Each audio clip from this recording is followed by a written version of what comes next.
सगळ्यामध्ये शिकत आहे. तर आज मी नरेंद्र सिंग कपानी हा शास्त्रज्ञ झालो आहे. तर नरेंद्र सिंग कपानी हे एक भारत अमेरिकन भौतिक शास्त्रज्ञ होते, ज्यांनी आधुनिक दळणवळण क्षेत्रात क्रांती घडवून आणली. जगात फायबर ऑप्टिक्सचा जनक म्हणून मला ओळखले जाते.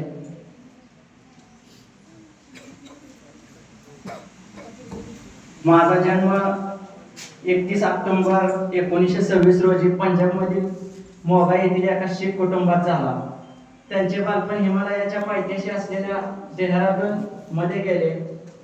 माझे वडील एका साखर कारखान्यात काम करायचे. लहानपणापासूनच मला विज्ञानाची, विशेषतः प्रकाशांच्या गुणधर्माची आवड होती.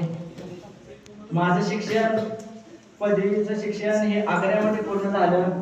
एकदा एका शिक्षकांनी वर्गात सांगितलं होतं की प्रकाश नेहमी सरळ रेषेतच प्रवास करतो. या वाक्यावरून माझ्या मनात प्रश्न निर्माण झाले.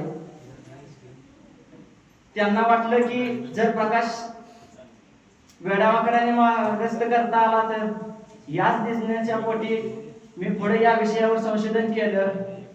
माझं उच्च शिक्षण 1992 साली इंग्लंडच्या इम्पेरियल कॉलेजमध्ये झालं. तर PhD ही ऑप्टिक्स या विषयात लंडन मधून PhD संपादित केली. माझा मुख्य संशोधनाचा विषय असा की फायबर ऑप्टिक्सचा जन्म 1954 साली लावला. मी सिद्ध केलं की काचेच्या अतिसूक्ष्म तंतूतून प्रकाश एका टोकाकडून दुसऱ्या टोकाकडे वाहून न्यायला जाऊ शकतो, मग ते तंतू कितीही वाकलेले का असेना. या तंत्रज्ञानाला फायबर ऑप्टिक्स